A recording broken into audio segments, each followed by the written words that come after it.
அண்மை செய்தியை பார்த்து வருகிறோம். 2026 சட்டமன்ற தேர்தல் வெற்றிக்கு கட்டியம் கூறும் வகையில் முன்னோட்டமாக ஈரோடு கிழக்கில் வெல்ல வேண்டும் என ஈரோடு கிழக்கு தொகுதி வாக்காளர்களுக்கு முதலமைச்சர் மு.க.ஸ்டாலின் வேண்டுகோள் விடுத்திருக்கிறார். திமுக தொண்டர்களுக்கு எழுதிய கடிதத்தில் முதலமைச்சர் மு.க.ஸ்டாலின் இதனை குறிப்பிட்டிருக்கிறார்.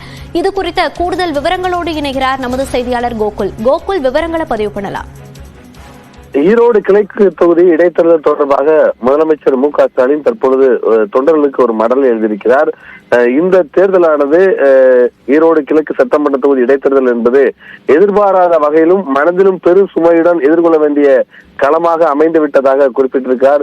21 சட்டமன்ற தேர்தலில் ஈரோடு கிழக்கு தொகுதியில் காங்கிரஸ் வேட்பாளராக ஈவேரா திருமகனும் அதே போல அவருடைய தந்தை ஈவி.கே. சிலங்கோவனுடைய மறைவுக்கு பிறகு இந்த தேர்தல் நடைபெறுவதை அவர் சுட்டிக்காட்டியிருக்கிறார். ஈரோடு கிழக்கில் திராவிட முன்னேற்ற கழகம் போட்டியிட வேண்டும் என்று கழகத்தினர் விரும்பியது மட்டுமல்லாமல் அரசியல் சூழ்நிலை நன்கு உணர்ந்து தோழமை கட்சியான காங்கிரஸ் பெரிய இயக்கமும் தீர்மானித்து அறிவித்ததை தொடர்ந்து திமுகவுடைய வேட்பாளராக ஈரோடு கிழக்கு தொகுதி வேட்பாளராக வி.சி. சந்திரகுமார் களமிறங்கியிருப்பதாகவும் அமைச்சர் முத்துசாமி தலைமையில திமுகவுடைய நிர்வாகிகளும் தொண்டர்களும் தொடர்ந்து தேர்தல் பணி ஆற்றி வருவதாகவும் அவர் தொண்டர்களுக்கு இந்த எழுதியிருக்கக்கூடிய கடிதத்தில் குறிப்பிட்டிருக்கிறார்.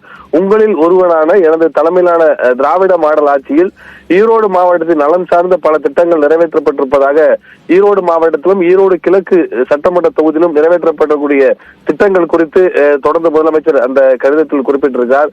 திமுக அரசின் மீது தமிழ்நாட்டு மக்கள் வைத்திருக்கும் நம்பிக்கையின் வெளிப்பாடுதான் ஈரோடு கிழக்கு தொகுதியில் வாக்காளர்கள் திமுக வேட்பாளருக்கு வழங்கும் மகத்தான ஆதரவு என்றும் குறிப்பிட்டிருக்கிறார். இந்த அரசு மீது மக்களுக்கு உள்ள நம்பிக்கையும் ஆதரவையும் எப்படியாவது சிதைக்க வேண்டும் என்று நாளொரு அவதூறையும் பொழுதொரு பொய்யையும் எதிர்க்கட்சிகள் தொடர்ந்து பரப்பினாலும் அவை